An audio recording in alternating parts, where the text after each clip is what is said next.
Castrol India की numbers आए हैं Q4 CY22 year on year देखे तो revenues is up almost 16.5%, EBITDA up 3.2%, margin however यहाँ पर थोड़ी सी गिरावट देखने को मिली है, 24.4% पर आए हैं, प्रॉफिट आधा % अप है। चलते हैं सीधे कंपनी के टॉप मैनेजमेंट से बातचीत करेंगे नंबर्स पर और आगे आउटलुक जानने की कोशिश।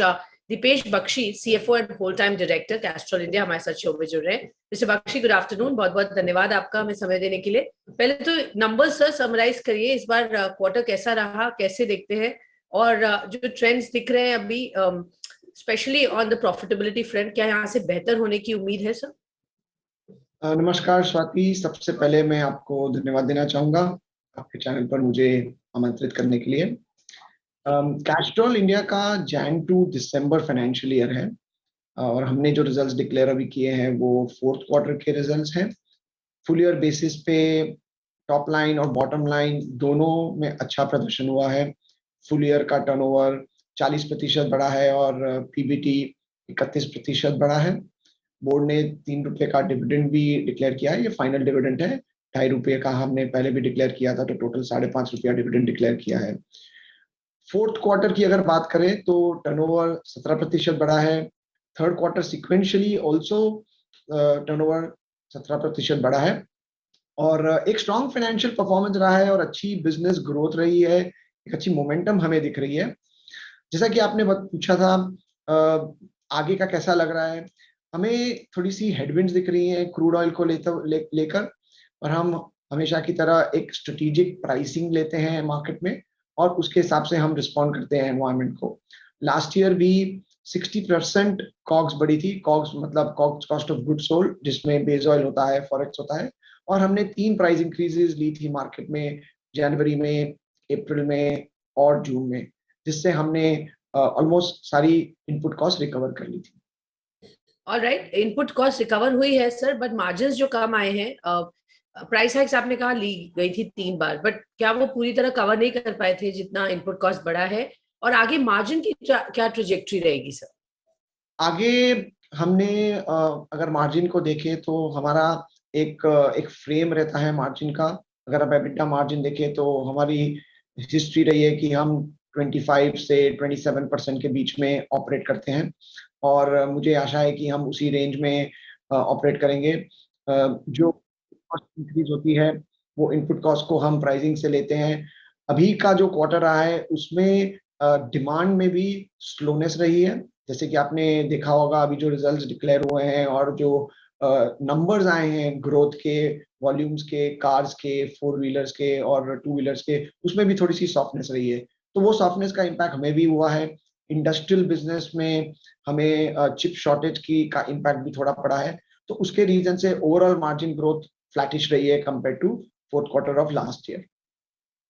ओके, तो आपने एक बैंड बोला है 25 to 27% तक आप उम्मीद करते हैं आप उस मार्जिन ट्रेजेक्ट्री पर आ जाए। सप्लाई चेन इश्यूज सर बहुत देखे गए, आप किस तरह से ये अब सिचुएशन है, अगर अभी हम बात करें क्या इम्प्रूवमेंट हुई है वहां पर, क्योंकि ये अक्रॉस द ग्लोब कंसर्न है, और आपकी कंपनी को कितना असर हुआ है और कैसे देखते हैं आगे आउटलुक उस पर? जी, सप्लाई चेन में बहुत ही चैलेंजेस रही है 2021 में। आपने सही बताया, जो एडिटिव्स मैन्युफैक्चरर है वहाँ पे फोर्स मेजर भी हुए हैं ग्लोबली। जब जब कोविड का समय था सेकंड क्वार्टर में, तभी शॉर्टेजेस भी थी। अभी हमने देखा है कि थर्ड और फोर्थ क्वार्टर में वो सिचुएशन सप्लाई की बेहतर हुई है। हावेवर क्रूड प्राइस जो इंक्रीज हो रहा है उससे फिर से प्रेशर आ रहा है सप्लाई सिचुएशन में। हम हमारे सप्लायर्स के साथ मीडियम टर्म कॉन्ट्रैक्ट्स करते हैं, तो from a price point of view हम लोग काफी हद तक कवर्ड रहते हैं, बट जो अनप्रेसिडेंटेड प्राइस इंक्रीज होती है उसको फिर हमको प्राइसिंग इंटरवेंशन से मैनेज करना पड़ता है। जी सर, ओके श्योर। अगर हम बात करते हैं अब ओवरऑल बिजनेस अपडेट की सर, लास्ट टाइम आपने कहा था कंपनी ने स्टार्ट किए कुछ सर्विसेज विद बीपी, अभी भी आपकी पार्टनरशिप 3M के साथ हो रही है, हाउ इज दिस गोइंग, और कुछ और इस तरह की पार्टनरशिप्स है पाइपलाइन में? 3M की जो हमारी पार्टनरशिप है वो एक 2020-2021 में शुरू हुई थी, बट कोविड के रीजन से हमने उसे पॉज की थी। हमने वो फिर से शुरू कर दिया है। अब हम 10 सिटीज में उसको पायलट कर रहे हैं। एक बहुत ही अच्छा रिस्पॉन्स मिला है। 4 से 5 प्रोडक्ट हमने लॉन्च किए हैं जो हमारे चैनल के थ्रू मार्केट में आते हैं और ये को ब्रांडेड प्रोडक्ट है, तो अच्छा रिस्पॉन्स आया है हमारा। जियो बीपी की पार्टनरशिप एक स्ट्रेटेजिक पार्टनरशिप है, एक लॉन्ग टर्म पार्टनरशिप है। जियो बीपी ने 1400 से अधिक पेट्रोल पंप खोले हैं और उन सभी पेट्रोल पंप्स पे हमारे लुब्रिकेंट्स ऑयल भी सप्लाई होते हैं।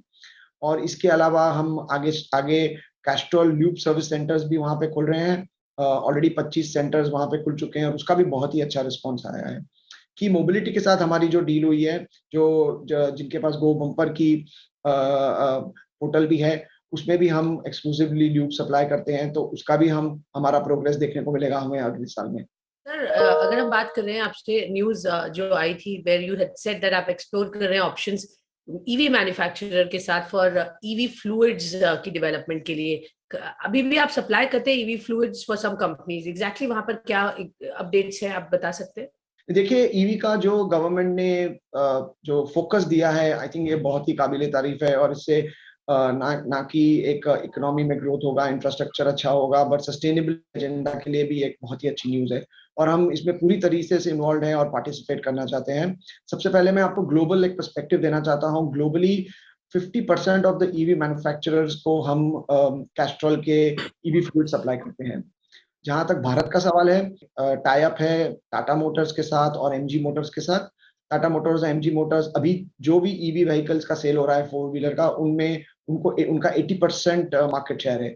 और उनके साथ हमारा अरेंजमेंट है जहाँ पे हम उनको ईवी फ्लूइड्स सप्लाई करते हैं।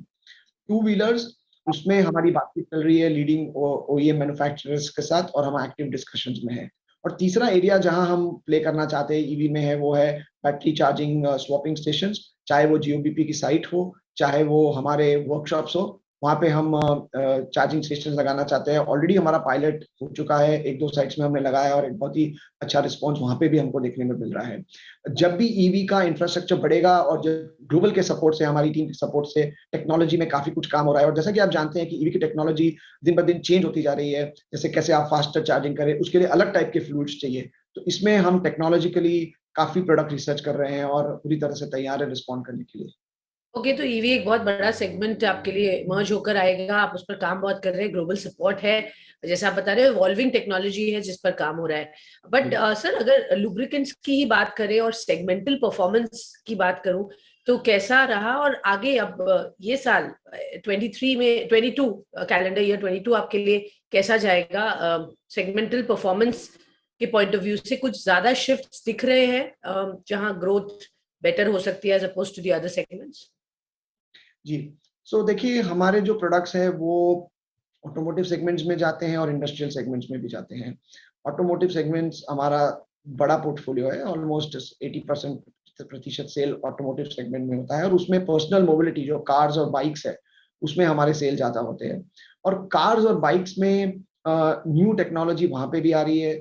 थिन विस्कोसिटी के ऑयल आ रहे हैं, जो ना ही एनवायरमेंटली फ्रेंडली होते हैं और ज्यादा एनवायरमेंटली फ्रेंडली होते हैं, और उससे माइलेज भी अच्छा मिलता है और इंजन का वेयर एंड टेयर भी अच्छा होता है। तो इसमें हम नए प्रोडक्ट लॉन्च कर रहे हैं जो BS6 कंप्लायंट होंगे। इंडस्ट्रियल सेक्टर में एक बहुत ही अच्छा मोमेंटम हमको, हमारी आशा है, देखने मिलेगा वंस ये जो चिप शॉर्टेज का सिनारियो है वो सेटल डाउन हो जाएगा। हम हमारी पार्टनरशिप्स जो हैं OEMs के साथ, उसको भी आगे बढ़ाना चाहते हैं।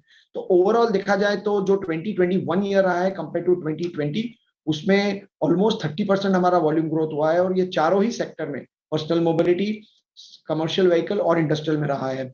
हमारी आशा है कि एक बार हम अगर प्राइसिंग का जो एक्शन है वो मैनेज कर ले in terms of the crude oil का जो हेडविंड आ रहा है, हमें ग्रोथ का मोमेंटम वॉल्यूम में भी दिखेगा। Okay, alright, wonderful. तो ये तो रहा सर ओवरऑल आपके आगे की segment wise growth outlook. But अगर मैं करंट कैश पोजीशन पूछूं कंपनी की, वो क्या है सर? कैपेक्स और एक्सपेंशन प्लान्स क्या होंगे इस साल? किस तरह से देख रहे हैं? और कैश का यूटिलाइजेशन क्या कैसे होगा? जरूर। देखिए, हम कैश रिच कंपनी है। 1300 करोड़ का कैश है हमारी बैलेंस शीट पे। और हम अच्छी तरह से वर्किंग कैपिटल भी मैनेज करते आए हैं। कैपेक्स हमारा नॉर्मली 100 से 150 करोड़ के बीच में रहता है। हम हमेशा कंटिन्यूस डिस्कशन में रहते हैं कि हम एसेट में इन्वेस्ट करें या हम प्रोसेसिंग आउटसोर्स करें, राइट। सो ये एक तो मेक और बाय का जो डिसीजन रहता है वो हमेशा रहता है। कैपेक्स ना ही एक्सपेंशन के लिए, बट इसके अलावा जो ये वर्कशॉप्स के बारे में मैंने आपको बताया, चाहे वो इलेक्ट्रिक व्हीकल्स के लिए बैटरी चार्जिंग वर्कशॉप हो, या फिर जियो बीपी की साइट्स पे, या हमारे इंडिपेंडेंट वर्कशॉप में क्विक लूप हो, या हमने एक नया कैस्ट्रॉल ऑटो सर्विस वर्कशॉप का मॉडल लॉन्च किया है, जिसमें हम इंडिपेंडेंट वर्कशॉप्स के साथ मिलके, जो मल्टी ब्रांडेड वर्कशॉप होते हैं उसमें सर्विसिंग होती है, तो इस पर भी हमारा कैपेक्स का इन्वेस्टमेंट जारी रहेगा। तो ओवरऑल देखा जाए तो कैश यूटिलाइजेशन ऑर्गेनिक के लिए डेफिनेटली हमारे उसके प्लान हैं, और हम हमेशा ये सोच रहे हैं कि हम कैसे शेयर होल्डर्स को रिवॉर्ड करें। हमारा dividend pay out ratio almost 72% है, और ये बहुत ही अच्छा रेशियो है, और हमेशा हम कंसिस्टेंटली डिविडेंड भी डिक्लेयर कर रहे हैं। एक्विजिशन पर सर स्पेसिफिक स्ट्रेटजी आपने कहा था, कोई चांस होगा तो आप जरूर देखेंगे।